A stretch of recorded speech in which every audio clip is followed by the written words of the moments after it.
Hello, and welcome to this edition of EMS Now Up Close. I am Eric Miskell with EMS Now, and it's my pleasure today to speak for the first time with Rosemary Coates. Rosemary is the founder and executive director of the Reshoring Institute, very interesting company that I've recently become aware of, and so we look forward to an opportunity to learn more about them. And Rosemary will share some of her thoughts and opinions on what's happening in reshoring and within the electronics manufacturing industry. So Rosemary, welcome. Thank you for joining and taking time to speak with me today. Thank you for inviting me. I appreciate it. Yeah. Why don't you begin by providing the introduction to yourself and your background to give context for everyone? Okay. Yeah, I've been in global supply chain management for 40 years, 40 plus years, forever, right? Ah, Back in the good old days when we did everything by hand, all the way up to now. I spent the first part of my career in the industry. I was recruited out of grad school to Hewlett Packard, and that's when I moved to Silicon Valley about, I don't know, 30 years ago or so. And then from there, went into the big consulting world and was a partner in a couple of big organizations. And then in 2009, I decided that I had been doing quite a bit of work in China and I wanted to just focus on that. So I started my own consulting firm and for 10, 12 years focused on offshoring in China and became a China manufacturing expert. So I did lots of work in China, both on site as well as helping a lot of US companies to source and manufacture in China. And then the 2012 election happened, and that was Mitt Romney and Barack Obama, and they were both China bashing like crazy. And I'm like, oh man, I can't tell anybody what I do for a living. This is awful. Uh, but it really got me rethinking, and a lot of my clients started asking about the potential for manufacturing in the U.S. And so, out of that, my team and I developed a methodology for reshoring, and then we started the Reshoring Institute at the University of San Diego. We incubated there under their supply chain management umbrella and took interns from USD for several years, and then we went nationwide. Um, I don't know, 5 years ago or so, and now we are affiliated with 16 universities across America. We take interns. We pay our interns. They're mostly graduate students, and we put them to work helping us with our research and writing white papers and case studies and so forth. So we have an extensive body of research around the topic of reshoring, and then more recently, nearshoring to Mexico also. So we're doing a lot of that, and right now, we deal with clients that are trying to reshore. And then also, I'm an expert witness, so I'm involved in a lot of international legal cases regarding supply chain management. I get involved very often in EMS cases. It seems like there's a lot of litigation around electronics manufacturing as well. yeah. I'd love to hear more about that, but I'm sure you can't talk about those. So we'll just move on. So tell me, what exactly is the Reshoring Institute in terms of its mission and the work what does the work entail? You mentioned the research, but there's also consulting, I imagine, associated. Yeah, we have a dual mission. So one of them is to help our clients bring manufacturing back to the US and to set up manufacturing here and extract themselves from China primarily, which is not an easy task. It's a little tough to get away from a foreign manufacturing situation, particularly in China. And because I have so much experience there, that comes in handy when companies are trying to get out. Mhm. So that's the first mission. So we do a lot of consulting work, and we are also nonprofit and nonpartisan organization. So we don't take sides, we don't make political statements, and we because we're a nonprofit, we do consulting work at cost.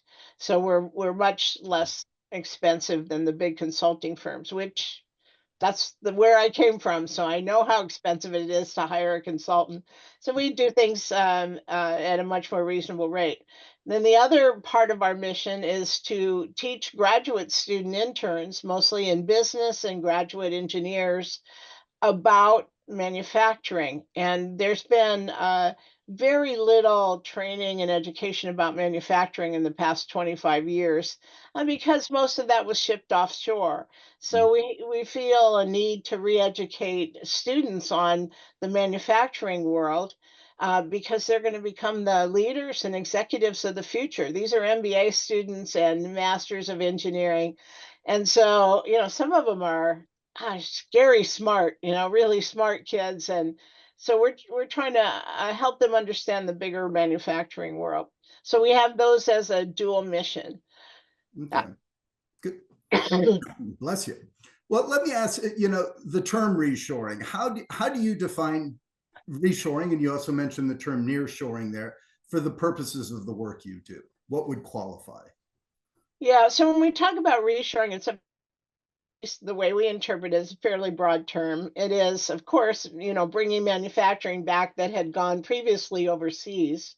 But it also includes companies that are evaluating where in the world to manufacture. So those that never go overseas, but instead, look at the world and decide where they should be manufacturing. So it's part of that decision making process. Also, we've helped a lot of companies that are coming to us saying, it seems like it's cheaper to go to Asia or we should go to Mexico or whatever. So we'll help them through that strategy and decide what's best.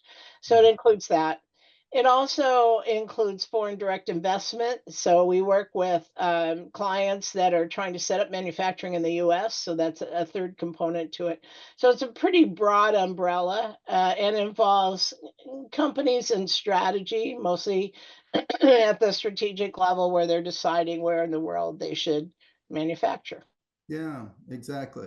So tell me then, reshoring could be in manufacturing covers a lot of areas. Our specific focus here is electronics manufacturing. So within that, what are the trends that you're seeing of reshoring within the electronics manufacturing industry? Well, yeah. So, prior to the pandemic, I would say most companies recognize that electronics and all the component parts and so forth are originating from Asia, particularly in the Pearl River Valley in China. So that is Guangzhou, Dongguan, Shenzhen, Mhm, uh, just west of Hong Kong, mhm, west and north of Hong Kong. And that's the factory of the world for electronics. So that's what we were looking at. We were looking at sourcing products, a vertical integration of manufacturing there, and that was sort of all said and done. That's where it happened. mhm, But when the pandemic hit, it really changed. I think it put a lot of companies on their back foot and tried to figure out what do we do now because factories were opening and closing and opening and closing, and that was an eye-opening experience for sure. Plus the imposition of the tariffs that the Trump administration put on imports from China, which are in effect still today. So those two things caused a lot of companies to rethink it. Now, I think it's common knowledge that basic electronics, the connectors, the wires, the cabling, and so forth, all is still pretty much manufactured in Asia, mostly in China. But the assembly work in EMS assembly work and the production of products has shifted to various parts of the world. And I think a lot of companies are thinking, man, we really put our supply chains at risk because we were manufacturing only in one place. And so now I think more companies are doing a China plus one strategy. So perhaps still manufacturing in China, but also picking a second location, very often in somewhere else in Asia, like Vietnam. Although Vietnam only has 95 million people, they're sort of full up. It's hard to find a factory in Vietnam yeah. these days as they're so busy. But other places, Taiwan, Thailand, certainly Indonesia, Malaysia, Philippines. These are all places where potentially you could manufacture. or they're bringing manufacturing hopefully back to the US, at least some of it, and final assembly, or Mexico. Mhm. So it's rethinking that global landscape. And, it used to be we also included Eastern Europe, but because of the war in Ukraine, that's a less popular destination these days. Yeah. Uh, so EMSs, a lot of the big companies, of course, have facilities all over the world, and being able to either duplicate a production line or at least have the capability of producing a product in multiple locations is the preferred strategy at this point. Yeah, no, absolutely, absolutely. Now, you mentioned a few things there with the tariffs, but I wanted to ask, we've had various initiatives within the United States, the Inflation Act, the Chips and Science Act, the Infrastructure Act. How is that affecting the EMS production here? Yeah, that's a really great question. So the Inflation Reduction Act, it's a little bit misnamed, I think, because there's so much inclusion for green manufacturing. And these are obviously electronic products. There's lots of solar panels and wind energy and so forth that requires electronics manufacturing. Well, gee, I gotta say, everything we do involves electronics manufacturing, right? Nowadays, yes. I know. Can you think of a product that doesn't have a chip in it? Practically everything does, right? Yeah. So the electronic supply chain is so essential to what we're doing. So the Inflation Reduction Act focuses more on green development, green manufacturing. Mhm. The Chips and Science Act obviously is focused on the rebuilding of the semiconductor industry in the U.S. And then the Infrastructure Act is essential for manufacturing. I mean, if you build a product, you got to move it somewhere, right? And then also in the Infrastructure Act, there's so much focus on electric vehicles. So there's development of charging stations and so forth, and these are all, of course, related to electronics. So EMS is, being part of that supply chain, either developing the final product or developing component parts or assembling circuit boards. These are all important support structures for what's happening. And the interesting part of that funding, so there's funding, of course, in all three of these big acts, is injecting billions of dollars into the US economy. And we're just starting to see it now sort of trickle through. Um, Part of that, I think, is because the acts are structured so that the states manage and monitor the money that comes. So the state of, say, North Carolina would take funds and then well, they have to apply for the funds. They get the funds and then they administer uh, the local manufacturers. And that's a lot of bureaucracy. It Yeah. takes a while to churn through that. Yeah. The other part of those three acts is they all have US component requirements.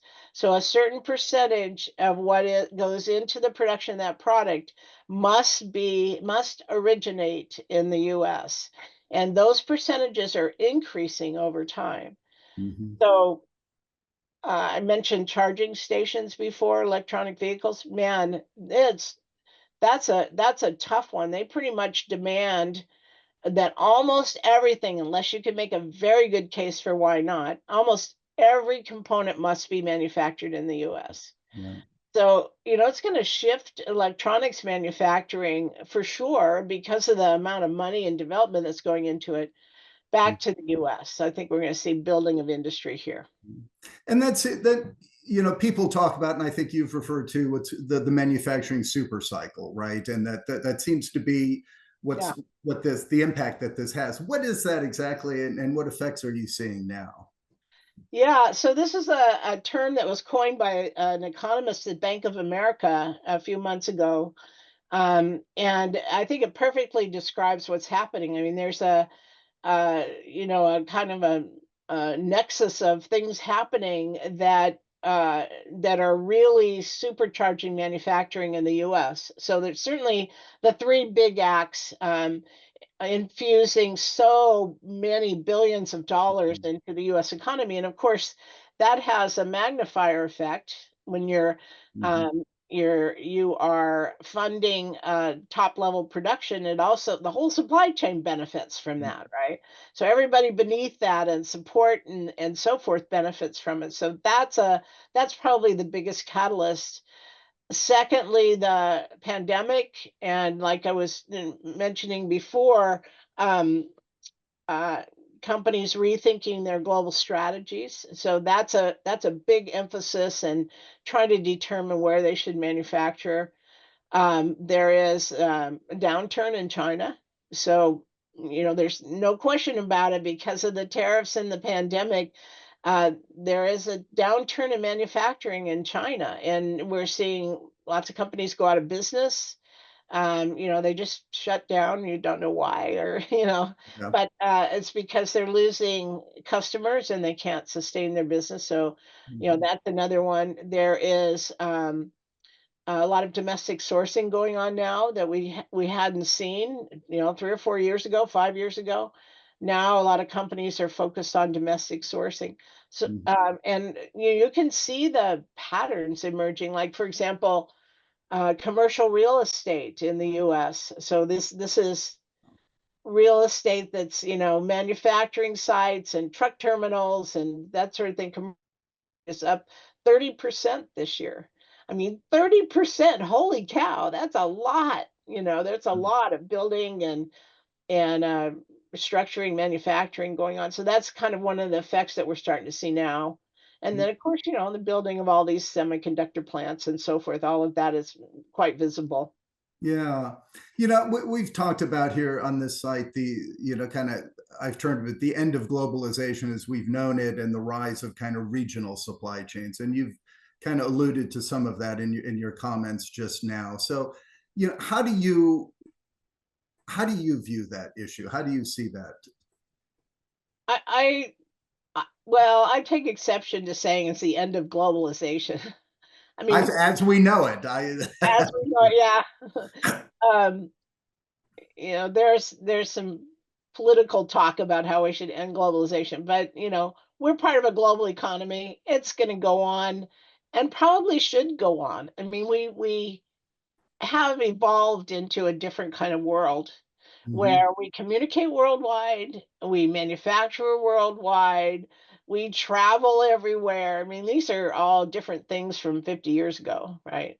So I Mhm. think we'll continue on, but I can see it evolving and morphing into a different kind of regional based thought process by manufacturers. So, Yeah. they're going to choose different site locations or ask the EMSs to bring some of their manufacturing to different locations and so forth. There's a lot of benefits to Mexico, for example.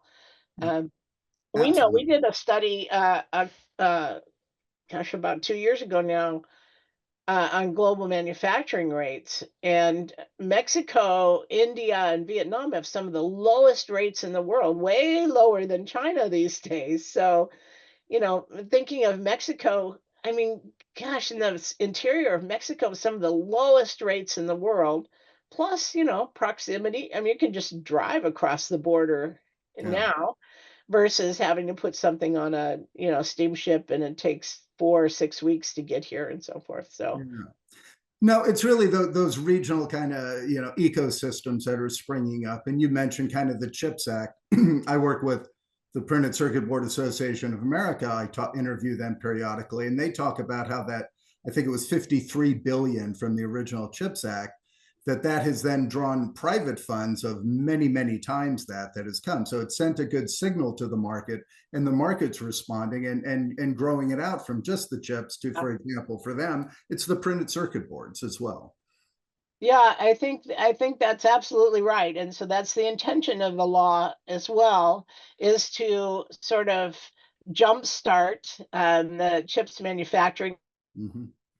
also attracting private investment to continue to do that do that development work. But like I said before too, it also means the whole supply chain. So I live in Silicon Valley, and there are you know, uh, chips designers and semiconductor companies all over the valley. I have a number of clients that are in the semiconductor industry. So if you think of the long supply chain for making a chip, it involves the research and development work. It involves first articles. It involves, development of products over time, have to, require redevelopment of chips. It involves the manufacturing, which today mostly takes place in Taiwan. Mhm. But hopefully in the future, we'll have at least some capability in the US. That's a good example of globalization too. I don't think we'll ever have uh, our total needs met in the US. I think we'll always have a global network for supply chain in semiconductor manufacturing. Yeah, and that's a good point because we've talked about the component manufacturing, being mostly an Asia-based, Yeah. operation and much within China. But I do know, for example, like within India and the drive that they've been making recently, they have some incentives not just for the manufacturing, but also for the component manufacturers to do that.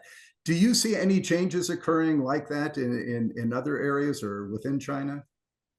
Yeah, well, chips can be assembled in a lot of places. So that's why there are chips manufacturers all over the world. I mean, you Right. can have a surface mount line in any EMS anywhere, Yeah. right? I was down in Tijuana visiting Foxconn a couple of weeks ago, and they have a surface mount line there. I mean, so I mean, there's a lot of development that can be done all over the world.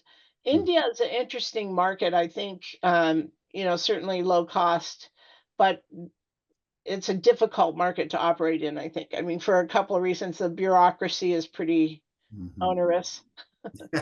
Yes.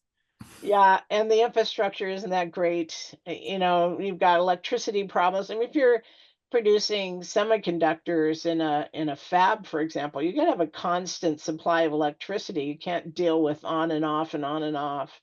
Right. The proximity is far. It's a long way to India. If you're by steamship, it's 2 weeks longer than from China. Yeah. Um, I think Mexico's a better option. Mhm. But development throughout the world, and depending on what market you're serving, is seems to me like it's quite reasonable, and it's the direction that the world's heading. Yeah. No, I would agree. So you've referenced your clients several times. So what advice are you giving to your clients who are seeking to reshore their manufacturing? You said you had a methodology for it, so don't give away your methodology. But what are some common advice you might share? Yeah, that's okay. Actually, I wrote a book called Reshoring, Ah, and yeah, it's called the Reshoring Guidebook. And it's on Amazon, and it's on our website too. But I think, and I'm working on an update to it. I haven't updated it for a couple years. But yeah, we do have a methodology we work through with our clients. But mostly it's what's your strategy? So we would start with looking at the cost structure of your product, to understand, what potentially could be sourced in other regions. Like I said, if you're buying connectors or, small electronics parts, it's really, no sense in beating your head against the wall trying to find a supplier in the US because they're just not here, mhm. right? So you got to have some common sense about that decision. So looking at the overall cost structure, the origin of those products, and then determining if there are options for sourcing component parts or sub-assemblies or that sort of thing in different places in the world. And then, working through where your customer base is also. You Right. want to, I think, in general, you want to manufacture close to your customer. Mhm. This is an important uh, decision because it's in alignment with sustainability. I think 100% of my clients have sustainability on their agendas, on the executive agendas. I can't think of any company that doesn't make some kind of statement or is making some kind of attempt at sustainability and and the environment, the impact on the environment. So the closer you manufacture to your customer, the Mhm. shorter your supply chain, the smaller your carbon footprint. Right. So, that goes, so, reshoring sort of goes hand in hand with sustainability. Mhm. So, we work our clients through that kind of analysis. We um, look at the development of new products. So, where in the world do you want to develop new products? And there, of course, products are always evolving and changing. So, you may want to, evaluate different places to manufacture. You got to look at the cost, the cost structure, the total cost of ownership. That's kind of the baseline these days. It's not, I mean, every company is a little bit different. So when we work with a TCO model, we pay attention to those differences. But that's just the stepping stone. It's the strategy decisions, the world network, the world, where are your customers, all these things, decision points on top of that cost. Okay. So What about labor issues related to all that? Is that yeah, it's huge. yeah, I'm not just your own people, but the people you would hope to leverage, right, Yeah. within a region to do the work for you. Yeah, and that's why we did this big study on global labor rates. It's on the landing page on our website if anyone's interested. But we compared labor rates in 12 countries that we use commonly for manufacturing. So there were some Eastern Europe countries. There were a group of Asian companies, Mexico, versus the U.S. and Europe. And what we found was China's right smack in the middle these days is no longer could be considered a low cost country because the labor rates have gone up consistently over time. Uh, but if you have a large labor content in your product, you need to look for a low cost labor environment. Um, Hmm. some companies don't, some products don't require a lot of labor. They could, there's automation and so forth, but if you're assembling iPhones, for example, or you're putting together some kind of consumer electronics, there's probably a lot of labor involved. So you got to look for a low cost labor environment. And as I mentioned, the three lowest that we recognized were, and there are others, but the three lowest that we recognized were India, Vietnam, and Mexico. Especially central Mexico is really inexpensive. Okay. So if you have a lot of labor in your product, you got to look for one of those markets. Yeah, no, that makes complete sense. Now, having a methodology makes it seems like it's pretty linear and straightforward process, but of course, life teaches us it isn't. So what are the issues that prove most problematic in the process, in your experience? Yeah, yes, it's there's a lot of iterations, and yeah, nothing is very linear these days. So, yeah, I think one of the most difficult parts is leaving China. If you are actually manufacturing there and you decide to leave, there are a lot of considerations. For example, most workers are on employment contracts, which means when workers go to work at a factory in China, they sign up for a 1 year or 2 year contract usually. And if you decide to leave, you have to pay out those contracts. So, yeah, that's a surprise to a lot of companies. I've had Yeah. a few executives be completely surprised that they had to pay off all these, hundreds of workers, right, to get out of the contract. Um, so that's a big one. Of course, your IP. You've now taught a manufacturer in a foreign location how to make your product. Suppliers are. They have your blueprints, right? So I mean, and it's not like if you leave, the workers are gonna go to sleep at night and wake up in the morning and not know how to make your product. They're gonna continue to make your product, right? And often compete with you in the global market under the even the same brand or just a slightly different brand. And so that's a big issue. Tools, dyes, and molds.